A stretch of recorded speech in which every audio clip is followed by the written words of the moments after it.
미 대선이 3개월 앞으로 다가온 가운데 카멀라 해리스 부통령과 도널드 트럼프 전 대통령이 여론조사에서 초박빙 승부를 벌이고 있습니다. 두 후보는 첫 TV 토론을 두고도 신경전을 벌이고 있는데요. 관련해서 공주대 국제학부 이문정 교수와 자세한 이야기 나눠보겠습니다. 어서 오세요. 네, 안녕하세요. 일단 해리스 부통령, 바이든 대통령 비롯해서 여러 지지 선언이 있긴 했습니다만 여러 조건들이 좀 있어야 되지 않았습니까? 네. 대선 후보로 확정이 된 겁니까? 네, 이제 실질적으로 그렇게 보셔도 무방하지 싶습니다. 일단은 8월 2일이었죠. 이제 현재 시간으로 8월 2일 민주당 그 전국위원회죠. DNC에서 이미 그 해리스 부통령, 현재 부통령이자 이제 후보가 되는 이분이 충분한 그 대의원의 그 숫자를 확보를 했다. 지금 이렇게 되어 있고, 그래서 현재 시간으로 오늘 이제 8월 5일 우리는 이미 날짜가 바뀌었지만요. 8월 5일에 아마 공식으로 이제 수락을 하면서 곧 다가오는 이제 전당대회를 준비하는 것으로 그렇게 지금 전해지고 있어서요. 예. 실질적으로 지금 상황에서 어떤 제3의 후보와 크게 경합을 가져가면서 어떤 새로운 가능성을 모색하기에는 시간도 부족했었고, 빠르게 지금 해리스 부통령을 민주당 지지 세력들이 지금 뭐라 그럴까요? 아주 강하게 방어하고 있기 때문에 아마 이 구도로 이제는 굳어질 수밖에 없는 그런 국면이 됐지 않나 싶습니다. 네, 저희가 앞서 영상에서도 봤지만 그 두 후보의 지지율이요. 초박빙 상태라고 하는데 지금 상황은 어떻습니까?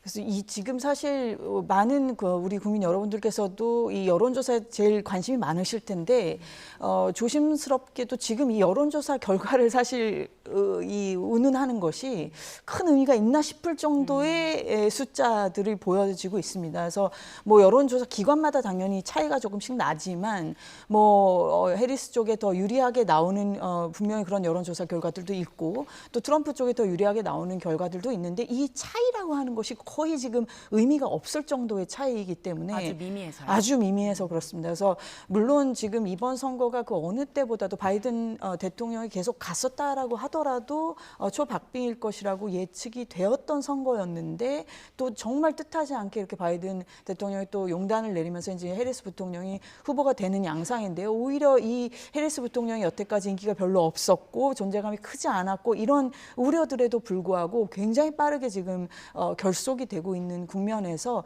추세적으로는 글쎄요, 이게 어떻게 보면 일시적일 수도 있겠습니다만은 추세적으로는 해리스 부통령이 지금 다소 유리해 보이는 상황이 되어 있는 것은 사실인 것 같습니다. 예. 그렇지만 앞으로 3개월이 남았고 워낙에 이게 지금 초박빙이기 때문에 지금 상황에서 여론조사 결과가 이렇기 때문에 누가 더 가능성이 있다라고 말하는 것은 큰 그렇게 의미가 있어 보이지는 않습니다. 네. 교수님 앞서 말씀해 주셨듯이 그 해리스 부통령 그렇게 존재감이나 인기가 뚜렷하게 높지는 않았었는데 후보 되고 나서 이렇게 박빙일 정도로 경쟁력이 높아진 건 이유는 뭘까요? 글쎄요, 여러 가지 이유가 있겠습니다만은 지금 이 미국 정치는 글쎄요, 당연히 경제가 제일 중요하죠. 그리고 특히 인플레이션이란 문제는 우리도 마찬가지고, 지금 이 코로나19 팬데믹 이후로 모든 나라들이 이제 양적 완화를 할 수밖에 없었고, 그때 당시에는 그러다 보니까 이제 돈이 풀리면서 인플레가 전 세계적으로 지금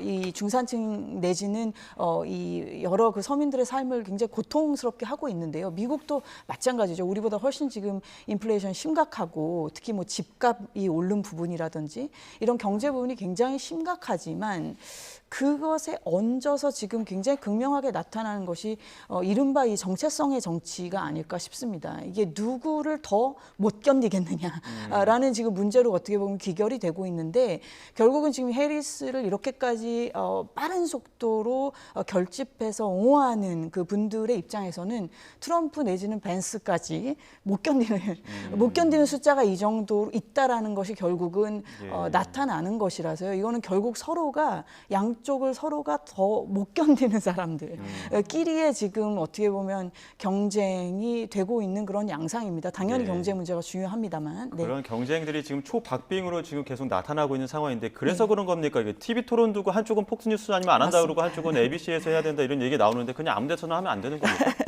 이제 그 예. 바이든 대통령 당시 이제 바이든 대통령이 후보였었던 당시에 예. 이제 두 번으로 토론이 결정이 됐었었고 그리고 한 번은 이미 우리가 지켜봤고 이제 CNN에서 두 번째가 이제 ABC였던 것인데 이제 트럼프 대통령이 사실 지금 그 ABC 앵커였던 사람하고 좀 소송 문제도 있습니다. 명예훼손 관련해서 이제 뭐 그 영어로 레이프 이제 우리말로 그러면 강간 이런 표현을 썼다라는 것 때문에 이제 이게 소송이 되어 있는 것도 있고 해서 이제 트럼프 전 대통령 입장에서는 이런 부분도 있고 하니 이건 좀 이해상충 문제도 있고 지금 후보도 바뀌었고 그러하니 이제 본인한테 더 친화적인 또 이제 이미 알려져 있습니다만은 그 kimberly guilfoyle이라고 하죠. 그 지금 도널드 트럼프 주니어 이제 장남의 그 약혼 피앙세로 해가지고 폭스뉴스 앵커였던 굉장히 뭐랄까 강성 이미지가 있는 그런 그 언론인 출신이 지금 전당대회에서도 굉장히 그 존재감을 좀 나타내고 하면서 그 폭스뉴스 그 앵커 출신답게 또 이렇게 지원 사격을 하고 있는데 아무튼 뭐 트럼프 대통령의 뭐라고 표현할까요? 폭스뉴스에 대한 신뢰라고 할까요? 사랑이라고 할까요? 뭐 어제 오늘 일이 아니니까요. 뭐 CNN에 대해서는 당연히 계속해서 이거는 뭐 가짜 뉴스를 만드는 그런 언론이라고 굉장히 비판을 했었고 그래서 본인은 하여튼 그런저런 이유로 폭스랑 하고 싶다라는 것인데 이제 뭐 해리스 부통령 지금 이제 후보가 되는 이 부통령 입장에서는 본래 정해진 대로 합시다라는 건데 결국 이 대통령 그 후보들 간의 이 TV 토론이 두 번밖에 이번에는 없는 것이었고 한 번 카드는 이미 썼고 이제 마지막 딱 한 번 남은 것이기 때문에 어떻게 보면 정말 이 한 번의 승부로서 양쪽의 그 후보가 자신의 그 진면목 매력을 다 나타내야 되는 그 딱 한 번의 기회가 남은 것이니까요. 그만큼 양쪽 후보가 그래서 어느 플랫폼에서 할 것이냐 본인한테 조금이라도 더 유리한 그런 플랫폼을 선택하기 위한 그런 신경전인 것 같습니다. 네. 그래서 지금 토론회가 무산될 가능성도 있다 이런 얘기 나오는데 사실 우리나라 대선 보면은 토론회 방송사마다 하면서 여러 번 하잖아요. 그 양쪽 입장 반영해서 하나씩 하면 안 됩니까? 글쎄 이게 현실적으로 그게 오히려 한 번 다 둘 다 할 가능성도 물론 없지 않겠죠. 그래서 앞으로 좀 지켜봐야 되겠습니다만은. 지금 미국 대선 국면은 아까도 말씀드렸다시피 지금 누구를 더 못 견디느냐 이게 문제지. 첫 번째 그 TV 토론 물론 후보가 이미 바뀌었습니다만 첫 번째 TV 토론 때도 보셔서 아시다시피 저도 그걸 유심히 봤습니다만 이거 무슨 정책 토론 수준이 아니었었거든요. 거의 양쪽이 서로를 비방하거나 내지는 자신이 이런 부분은 옹호하거나 뭐 이런 굉장히 뭐랄까 건설적이지 못한 모습들이 보였기 때문에 이것을 이제 와서 뭐 두 번, 세 번 또 복수를 한다고 해서 그것에 의해서 어떤 글쎄요 중도층에게 물론 의미가 있는 또 부분일 수도 있겠지만 어떤 건설적인 정책 위주의 토론이 진행될 것이라고 또 기대하기도 쉽지 않은 그런 국면인 것 같아서 참 안타깝습니다. 자, 이런 가운데 네. 해리스 부통령의 남편이 그 첫 번째 결혼했을 당시에 불륜 사실 인정해서 좀 논란이 되고 있는 부분이 있는데 이게 좀 해리스 부통령의 지지율에 좀 영향을 미칠까요? 그래서 저는 개인적으로 이 부분이 그렇게 크게 영향을 미칠 것이라고 생각이 되지는 않습니다. 물론 당연히 뭐 긍정적이라고 볼 수는 없는 뉴스지만은 트럼프 대 해리스라고 했었을 때 해리스를 지지하시는 분들의 입장에서 봤었을 때 이 문제를 가지고 해리스에 대한 어떤 지지를 철회하거나 뭐 또 트럼프 대통령이라는 사람이 이런 부분에 있어서 굉장히 또 뭐랄까 우위에 있다고 볼 수도 없는 그런 또 후보다 보니까 뭐 그런 것이 굉장히 여론에 큰 영향을 미칠 것이라고 생각이 되지는 않는데요. 오히려 아까 그 말씀드린 정체성의 정치의 맥락에서 봤었을 때 지금 이제 부통령 후보의 가 초미의 그 관심사인데요. 누구를 이제 지목을 할지가 이 이제 그 부근되는 이 앤 허프 같은 경우는 이제 알려져 있다시피 유태인이죠. 그래서 이런 부분들이 오히려 글쎄요, 이거를 이제 공화당 측에서 어떤 식으로 부통령 후보가 물론 누가 되느냐에 또 관건이 있겠습니다만 오히려 그런 부분들을 또 공격을 할 수도 없지 않겠나라는 생각을 하지 이 지금 불륜 부분은 조금 또 지금 이 현재 결혼 생활하고 그렇게 또 밀접한 그런 관계가 있는 부분도 아니니까요. 그래서 그런 부분은 조금 큰 영향이 있을 거라고 저는 개인적으로 생각되지는 않습니다. 말씀하신 대로 부통령의 그 그 러닝메이트가 네. 누가 될 것인가 이 부분 관심이잖아요. 지금 맞습니다. 거론되는 사람들 누가 있습니까? 지금 이제 가장 아마 여러 그 전문가들이나 그 언론에서 지목을 하고 있는 사람 중에는 아마 저도 개인적으로 이 조지 샤피로 그 펜실베니아 주지사거나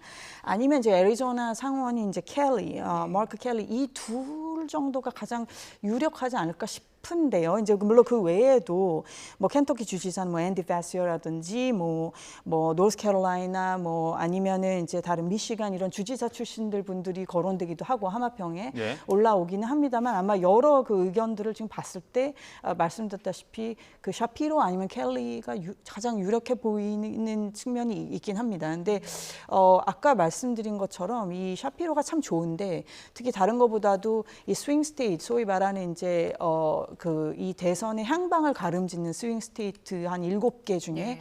펜실베니아가 너무나 중요할 수밖에 없는 게 이제 선거인단이 많기 때문에 여기가 가장 많은 주이기 때문에 펜실베니아를 이기지 못하면은 이거는 이제 앞으로 좀 낙관하기가 힘들 건데요. 근데 샤피로는 아무래도 이제 펜실베니아 주지사라는 것 때문에 매력이 있는데 이분도 이제 유태인입니다. 그래서 뭐 이게 인종적으로 뭐 유태인을 차별하고 이렇게 할 수는 없는 문제지만 그럼에도 불구하고 미국 사회의 어떤 그 뿌리 깊은 좀 인종과 관련된 갈등들을 생각할 때 이분을 만약 영입을 했었을 때는 좀 해리스 부통령이 갖고 있는 단점이나 약점을 충분히 보완을 해줄 수 있겠느냐라고 하는 부분이 이제 우려가 되는 부분인 것 같고요. 이제 켈리는 유명한 그 우주 비행사 출신이시죠. 그래서 예. 이런 어떤 국방이나 우주 이제 앞으로 신흥안보 이슈에까지도 좀 커버가 되는 분이니까 이 두 분이 좀 유력한 후보이지 않겠나 싶은 전망들이 많은 것 같습니다. 네. 예. 그 트럼프 전 대통령이 해리스 부통령이 어떤 앞서 말씀하셨던 것들은 정체성 부분 중에 인종 정체성에 좀 의문을 제기하면서 이게 또 오히려 역풍을 맞았다. 너무 입이 또 거칠어지는 거 아니냐 이런 얘기 나오는데 여기에 대해서는 어떻게 보십니까? 이거는 정말 그 참 사실은 정치인으로서 특히 국가의 지도자를 하셨고 앞으로도 하려고 하는 또 이런 분 입장에서는 좀 굉장히 조심해야 되는 또 미국이라는 사회가 우리 예. 한국이나 이런 옆에 뭐 일본이라든지 이런 사회랑 다르게 굉장히 다인종의 이민 국가이기 때문에 네. 죄송합니다. 예.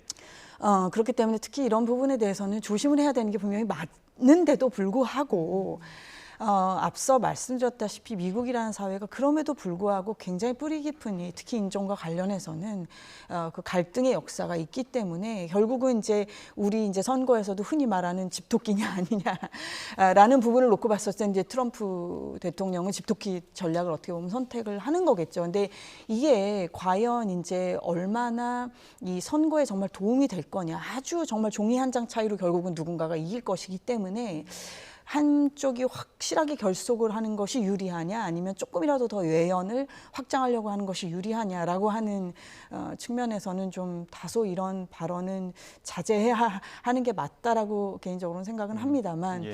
하여튼 뭐 트럼프 대통령의 또 성정이 그렇지 않은 부분이 있어서요. 예. 그럼 또 좀 봐야 될 것 같습니다. 맞습니다. 네. 주제를 좀 바꿔보겠습니다. 하마스 정치 지도자 이스마일 하니의 암살 계기로 이란의 이스라엘 공격 임박했다 이런 관측들 나오고 있는데 지금 상황 어떻게 전해집니까? 아주 좀 좋지 않은 것 같습니다. 너무 좋지가 않고요. 특히 이 다른 것도 아니고 그 이란의 신임 대통령이 이제 취임을 하는데 축하하러 간 자리에서 그것도 너무나 정확하게 공격을 받았단 말이죠. 근데 예. 특히 이분 같은 경우는 뭐 그래도 하마스에서는 뭐라 그럴까요? 좀 대화가 될 수 있는 그런 사람이라고 알려져 있기 때문에 굳이 이렇게까지 그것도 정말 이란의 심장부에서 그것도 이란에 어떻게 보면 축하할 만한 날에 굉장히 영린을 건드렸다 이런 이제 표현을 쓰시는 그런 전문가분들도 계시던데요. 그래서 이란 입장에서는 이것을 그냥 참고 사실 이란이 많이 지금 참고 있는 부분이 있는데 물론 그 참음이라고 하는 것이 자국의 능력이 안 돼서 참을 수밖에 없는 부분도 있고 아니면 뭐 여러 가지를 또 상황을 생각해서 그럼에도 불구하고 어찌 됐던 나는 능력이 될지언정 참고 가겠다라고 하는 의지적인 부분도 있었겠습니다만 지금 이 상황은 도저히 아마 그냥 넘어가지는 못할 것 같습니다. 그래서 이란 이미 뭐 최고 지도자도 그렇고 정명 수비대도 그렇고 이미 뭐 반격에 대해서는 전쟁을 불사하겠다라는 이제 이런 표현까지들 나오고 있는 상황에서 굉장히 좀 불안하고요. 특히 특히 미국이 지금 대선 국면이라 여기에 아주 적극적으로 어떻게 하기가 좀 손발이 묶여 있는 상황인데요. 물론 바이든 대통령이 지금 후보를 내려놨기 때문에 조금 더 적극적으로 개입할 수 있는 부분도 없진 않겠습니다만 그럼에도 불구하고 여전히 이 선거에 또 어떤 파장이 일으켜질지 이런 부분들도 걱정하면서 접근할 수밖에 없는 이런 상황에서 지금 이렇게 됐기 때문에 자칫 잘못하다가는 정말 큰 불로 번질까 상당히 지금 우려되는 상황이라고 말씀드릴 수 있겠습니다. 그러니까요. 네. 그 한이에라는 인물이 갖고 있는 그 상징성이라는 게 있지 않습니까? 저희가 이제 그래픽으로도 하나 준비했는데 한이에라는 인물이 어떤 인물인지도 좀 보면서 다시 한번 교수님께 질문을 드리겠습니다. 워낙에 지금 하마스와 또 가자지구 지도자를 맡으면서 좀 어떻게 보면은 상징적인 인물이었고 이런 부분도 좀 건드렸기 때문에 더욱더 지금 갈등이 촉발되고 있는 그런 상황입니다. 자, 한이에가 피살되면서 가자 전쟁 확정 가능성도 지금 계속 나오고 있는데 이란은 뭐 피해 보복이다 이런 얘기까지 나오고요. 지난 4월에 그 이스라엘 본토 공격했을 것보다 훨씬 더 큰 공격이 있을 것이다 이런 관측들도 나오는데 이런 공격 가능성은 어떻게 보십니까? 글쎄, 그런 가능성을 배제할 수 없을 것 같고요. 물론 그 4월 상황을 우리가 이제 복귀해 볼 때 그때 아마 많은 분들이 저 역시 많은 분들이 좀 놀랐던 것이 역시 그 이스라엘의 방공망 이것은 자국의 일국의 힘으로 되는 것이 아닌 것을 보여줬죠. 주변국의 도움이 없어서 안 되는 것이고 특히 미국이나 뭐 이런 서방의 강력한 그런 어떤 지원, 뭐 정보를 포함해서 첩보를 포함해서 방공망이 확실히 탄탄하다는 것을 어떻게 보면 그 과시할 수 있는 그런 계기가 되기도 했습니다. 99%를 막았다. 맞습니다. 예, 물론 다소의 피해가 있었습니다만 이 정도면은 정말 놀라운데 거듭 말씀드리지만 이것은 자국 일국 이스라엘이 아무리 군사 강국이라고 하더라도 일국의 힘으로 될 수 있는 것이 아니었다라는 거 이것이 상당히 그 인상적이었던 그 사건이었는데 어쨌든 이란이 지금 긴 그 제재 국면 속에서 경제가 너무 안 좋고 이것은 뭐 이스라엘도 마찬가지입니다. 이스라엘도 지금 전쟁이 이렇게 길어지고 있다 보니까 이스라엘 같은 나라는 사실 뭐 우리 뭐 기독교인 분들이나 이렇게 성지순례도 많이 가는 그런 나라지만은 관광 수입 같은 게 꽤 큰 나라지 않습니까? 근데 지금 이런 국면이 계속 이어지다 보면 도저히 무슨 관광을 지금 갈 수 있는 상황도 아니고 이게 이스라엘의 경제에도 상당히 지금 안 좋은 수밖에 없고 또 이 전쟁이 정말 더 큰 불이 될 경우에는 유가가 또 올라갈 것이고 이런 문제들을 생각했었을 때 이란이나 이스라엘이나 분명히 이게 지금 별 국가의 이익에 도움이 될 것이 아님에도 불구하고 이 네타냐후 총리의 어떻게 보면 아집이라고까지 말할 수도 있을 것 같은데요. 본인의 어떤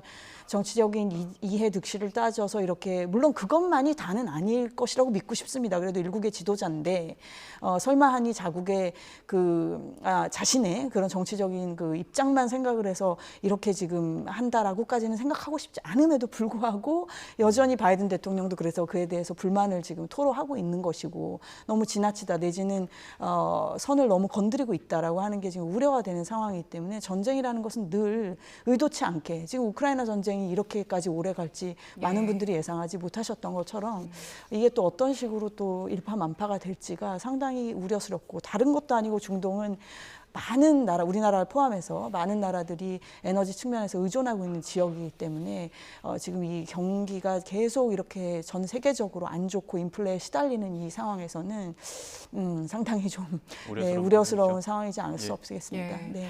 일단 양측 모두 전면전에 대한 부담은 큰 상황이기 때문에 상황이 어떻게 확대될지는 좀 지켜봐야 될 것 같고 지금 미국이 대선 국면에 있잖아요. 네. 이런 국면을 활용해서 네타냐후 총리가 이런 걸 활용해서 전면전이나 뭐 아니면 그 협상에 대한 이야기를 하고 있다 이런 보도들도 나오고요. 또 바이든과의 통화에서 바이든 대통령이 화를 냈다. 경로했다 뭐 이런 그런 얘기도 나오더라고요. 맞습니다.